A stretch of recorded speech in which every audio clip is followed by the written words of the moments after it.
So I just finished last week a retreat with Gabor Mate, and it brought me a lot of clarity. I love so much this man. I admire his work, as many of us do. If you're not familiar with him, I really recommend to check him out and his work on trauma.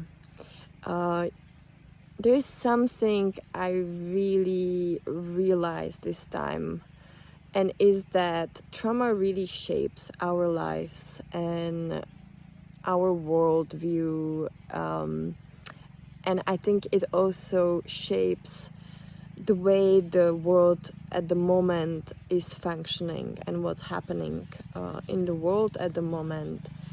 I do believe it's all due to unresolved trauma.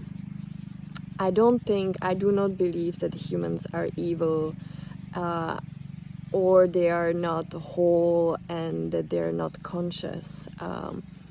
I think that something must have happened on the individual or collective level that took them away from the deep knowing of their wholeness and the ecstatic joy of just being alive and the love we have for ourselves and for this world.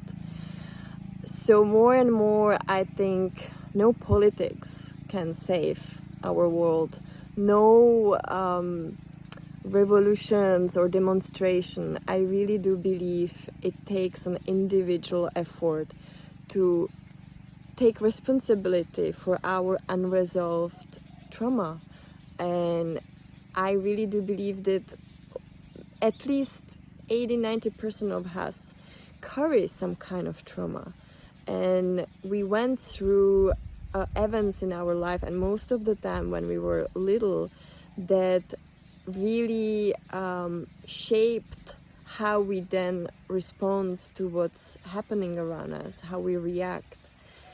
And this path to wholeness, and a lot of people say they're on their path of healing, it's a real thing. I don't think, I'm aware that there is a lot of spiritual boom and a lot of, I'm healing, I'm on my healing journey. And there is a little bit of a skepticism also around if somebody says that, like, oh, you're on your healing journey. Well, good luck.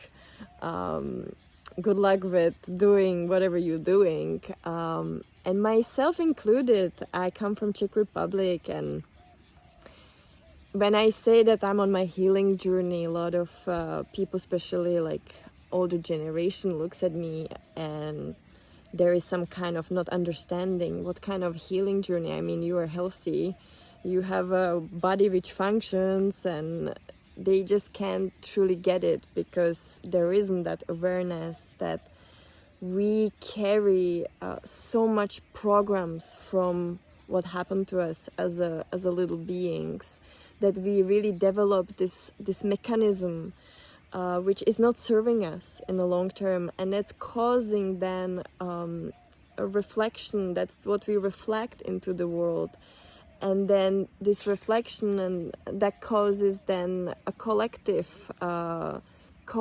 disharmony. And I just invite you, whenever you can, and you sit in a stillness, how often, when you really pay attention to what's going inside of you, how often do you feel that there is some kind of inside contraction, restriction, defense mechanism, or reactivity? And all that's our mechanism of survival. And they don't have to be there. They don't have to be there.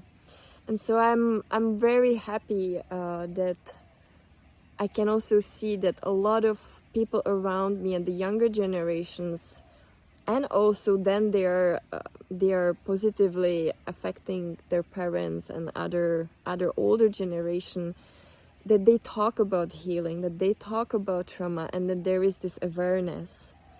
And I do believe that what's going on in the world right now, if we would really go into the trauma, then we understand where is it coming from. And that's the most important, is to just go back and trace it back and see where is it coming from, why, and just be with it, be compassionate,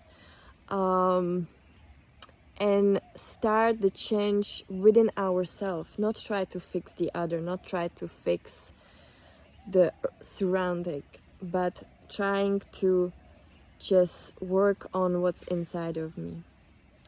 So with these words, I will leave you, and I hope you have a beautiful day wherever you are in the world. I'm walking on this little beautiful hill and sending you much love on this journey.